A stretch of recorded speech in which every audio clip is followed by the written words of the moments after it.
ای برادر جهد کن تا تو نباشی بی نماز، روز و شب پرهیز کن از صحبتی آن بی نماز. صحبتی بی نماز تو را کجا میبرد؟ تو را دوزخ میبرد. آدم بی نماز، گفته حضرت حافظ، هر آن کسی که نیست در این حلقه زنده بعیش، بر او نمرده به فتوای من نماز کنید.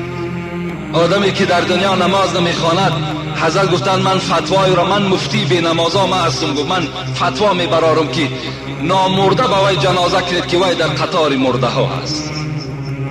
وی آدم هلاک شدگی هست. با آدم هلاک شدگی چگونه همنشین شوید؟ چگونه رفیقی کنیم؟ زن مخواه از بی نمازان، زن مخواه از بی نمازان، نیز وی را زن مده تا نگردی دوزخی از شومی آن بی نماز. حضرت میگوید وقتی داماد خانه شما قدم زد، ای مردم ابله، ای پولداری و نپرسید، ای کسانی که شما عقل تا نخوردین. رسول اکرم چی میگوید؟ برای ما و شما چی یک مدرسی بهترین داریم، چی معلم خوبی داریم که از همه وضعیت ما و شما را بیرون میکند. افسوس معلم نشناختیم، معلم درس نمیگیریم. اون حضرت میگوید تنکح المرأة لاربعین، شما زنها را برای 4 چیز ای امتی من نکاح میکنین. 4 چیز، جوانا 4 چیز اهمیت میدهند، زنها را نکاح میکنن: لمالها و لحسبها و لجمالها و لدینها. رسول الله گفتن یکم جوانهای بی عقلی هستند که مالدار را سر میکنن. کجا یک مالدار است برای آنی که از مال او استفاده کنن، برای مالدار بدنش رفته او را نکاح کرده میگیرن. رسول اکرم در دوام گفتند ولی حسبها، بعضی جوانهای هستند که نگاه میکنند پدر عروس چی کاره باشد، اگر میبیند در زینه های بلند باشد رفته دختری او را نکاح میکنند. رسول الله گفت بعضی از طایفه ها گفت این را گفت چیکار میکنند؟ این را برای خود درس قبول میکنند. سوم طایفه ها لجمالها، بعضی جوانهای هست که جمال میکوبند، یعنی کجا یک دختری صاحب جمال است.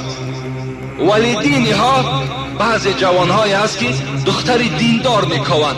رسول الله گفت که من معلم شما هستم و من سرور شما هستم، فعلیک بذات دین قریبت یداک، دیندار بگیر دستی تو بالا می شود، خانه تو با برکات می شود وقتی اگر تو آدم دیندار بگیری. حضرت میگوید بین شما فقط دیندارها را سراغ کنید. وقتی همون جوانی که خانه شما داماد می شود پرسان کنید نماز میخوانی یا نمیخوانی. از نماز از وقت پرسان کن. النکاح ریق فلینظر احدکم من یضع این یضع کریمته. رسول الله میگوید که نکاح ریق است.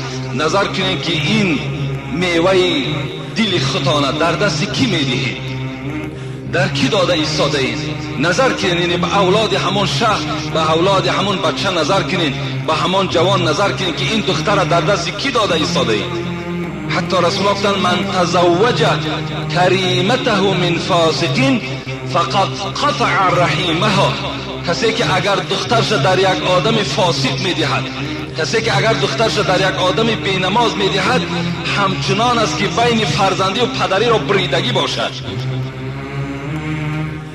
زن مخواه از بینمازان، نیز بیوات زن نده تا نگردی دوزخی از شومی آن بینماز.